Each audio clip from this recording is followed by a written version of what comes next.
Hello, welcome to Java tutorial. Here I am discussing about the for loop. The for statement provides a compact way to iterate over a range of values. Programmers often refer to it as the for loop because of the way in which it repeatedly loops until a particular condition is satisfied. The general form of the for statement can be expressed as follows. Here we can see the for loop structure. What is the structure for loop have? Inside a for loop, the initialization condition is there and termination is there and incrementation there, and after that the body of the for loop is there.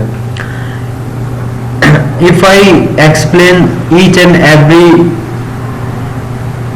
condition, initialization, termination and increment, then the initialization part is expression is initializes the loop. It executed once as the loop begins. If I talking about the termination, when a termination expression evaluates to false, the loop terminates.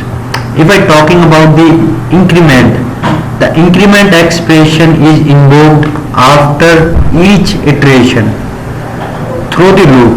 It is perfectly acceptable for this expression to increment or decrement a value. If I taking a flow control flow, then our for loop control flow look like this.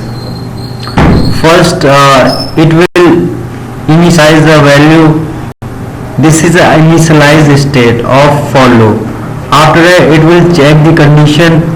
If condition is true, then it will go to the code block and execute the code. After that it will come into the increment part, and then after the condition part. This flow will be executed till our condition will be satisfied. If after initialization part, if our condition will pass, then our for loop will be break and it will come into the endpoint. If I taking the example of for loop, then it's look like this. We have taken here for demo class in which we have declared a main method, and here we can see the for loop. Here we can initialize a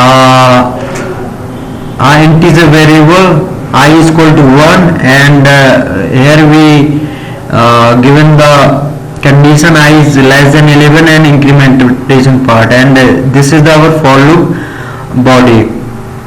When first time it will check that I is greater than, less than 11, then our condition will be satisfied that it I is less than 11, then our body will be executed, and after that it will increment it, then I becomes 2.